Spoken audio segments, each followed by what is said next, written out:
안녕하세요. 말번 루터입니다. 오늘은 우리나라 근대문학의 대표작 중 하나인 김동인 선생님의 단편소설 감자를 함께 나누겠습니다. 가난과 굶주림 속에서 한 여인이 내린 절망적인 선택과 그 선택이 불러온 비극적 결말을 그린 작품입니다. 인간의 존엄성과 생존 욕구 사이에서 벌어지는 갈등을 냉정하게 그려낸 이야기입니다. 지금부터 시작하겠습니다. 1920년대 한겨울의 서울 변두리. 추위와 가난이 엄습한 칠성문 밖 빈민굴에서 복녀라는 여인이 살고 있었습니다. 30이 갓 넘은 나이였지만 굶주림과 고생으로 이미 늙어 보였습니다. 남편과 함께 농촌에서 올라왔지만 도시 생활은 그들에게 희망이 아니라 더 큰 절망이었습니다. 복녀는 원래 가난하지만 정직한 농가에서 자란 여인이었습니다. 15살에 팔려서 20살이나 많은 호라비와 결혼했습니다. 하지만 남편은 극도로 게으른 사람이었습니다. 농사일도 제대로 하지 않아 결국 모든 땅을 잃고 서울로 떠밀려 온 것입니다. 복녀의 하루는 언제나 굶주림과의 싸움이었습니다.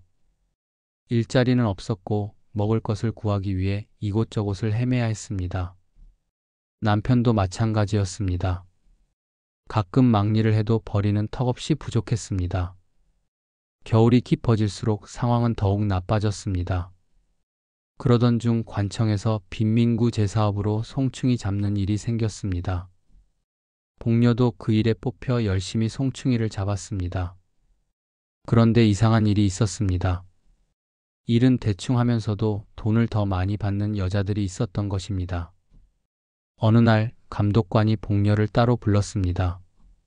그리고 복녀에게 제안을 했습니다. 복녀는 처음에는 얼굴을 붉히며 거절했습니다.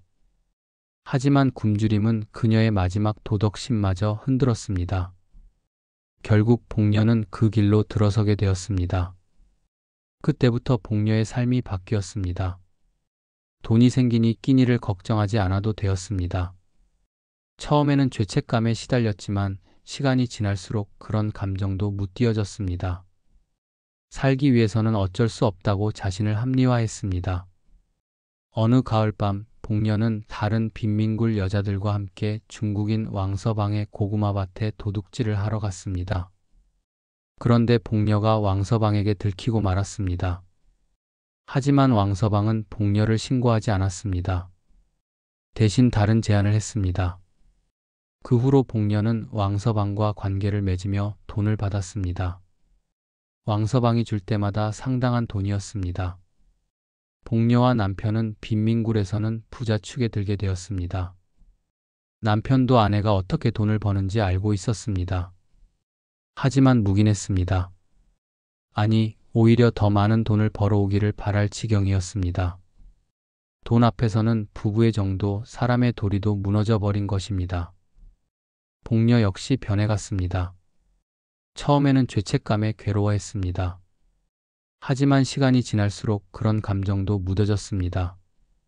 예전의 순박한 모습은 사라지고 돈에만 관심을 갖게 되었습니다.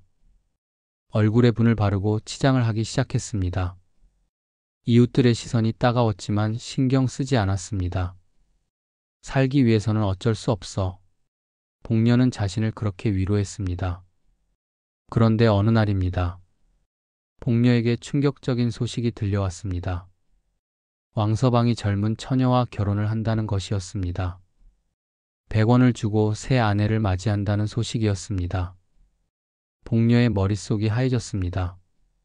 자신을 버리고 다른 여자와 결혼을 한다니 배신감이 몰려왔습니다. 복녀에게는 청천벽력 같은 소식이었습니다. 질투와 분노가 마음을 가득 채웠습니다. 복녀는 참을 수 없었습니다. 나는 뭐가 되는 거지? 이렇게 버려지는 건가? 복녀는 낫을 들고 왕서방의 신혼방으로 찾아갔습니다. 나를 이렇게 버릴 수는 없어. 복녀는 왕서방과 새 아내를 위협했습니다. 하지만 왕서방은 냉정했습니다. 격렬한 몸싸움이 벌어졌고 그 과정에서 복녀는 자신이 들고 간 낫에 찔리고 말았습니다. 복녀는 그렇게 생을 마감했습니다. 하지만 이야기는 여기서 끝나지 않았습니다. 사흘 후 밤중이었습니다. 복녀의 시신은 왕서방의 집에서 남편의 집으로 옮겨졌습니다. 시체 주위에는 세 사람이 둘러앉아 있었습니다. 복녀의 남편, 왕서방, 그리고 한방의사였습니다.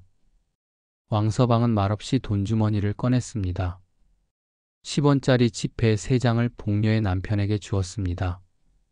한방의사에게는 10원짜리 2장이 건네졌습니다.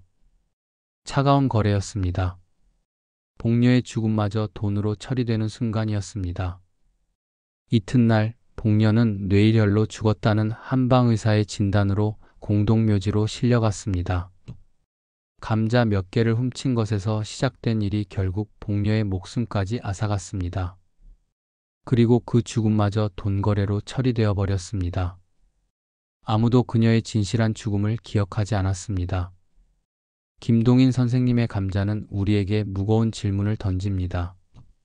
굶주림과 가난이 사람을 어떻게 변하게 하는지, 그리고 한 번의 작은 잘못이 어떻게 큰 비극으로 이어지는지를 냉정하게 보여줍니다.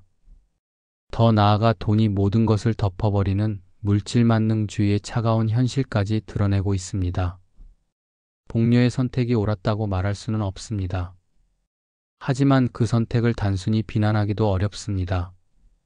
굶주림 앞에서 인간의 이성과 도덕이 얼마나 무력해지는지, 그리고 가난이 한 인간의 존엄성을 어떻게 무너뜨리는지를 이 작품은 가감없이 보여주기 때문입니다. 복녀가 마지막 순간 무엇을 생각했을까요? 처음 그 감자를 훔치지 않았다면 어땠을까요? 하지만 그 모든 후에도 이미 늦었습니다. 가난과 절망이 만든 비극적 순환의 고리를 끊기에는 말입니다. 오늘 이 이야기가 여러분께 깊은 성찰의 시간이 되었기를 바랍니다.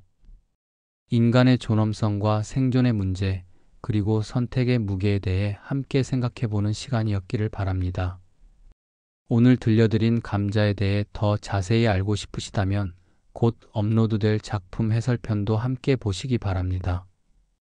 김동인의 문학세계와 이 작품이 담고 있는 시대적 배경, 그리고 문학사적 의미를 더 깊이 다룰 예정입니다. 함께 해주셔서 감사합니다. 말벗 루터였습니다. 본 콘텐츠는 김동인의 감자를 원작으로 각색한 창작물입니다.